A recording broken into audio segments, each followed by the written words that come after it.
ұйымдастырылып отырған іс-шаралардың барлығы өте жоғары деңгейде өтті.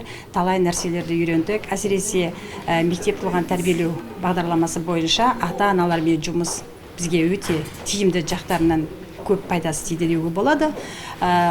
Себебі бұнда ата-аналармен жұмыс жүргізу, қалай жүргізу керек, қалай ұйымдастыру керек, мектеп, отбасы, ата-ана, оқушы осы одақтар арасындағы бір-бірімен байланыс, ата-аналарды мектепке тарту, ата-аналармен жұмыс жүргізу, бұлардың барлығы қазіргі таңдағы аса қажетті дүниелер мектеп үшін.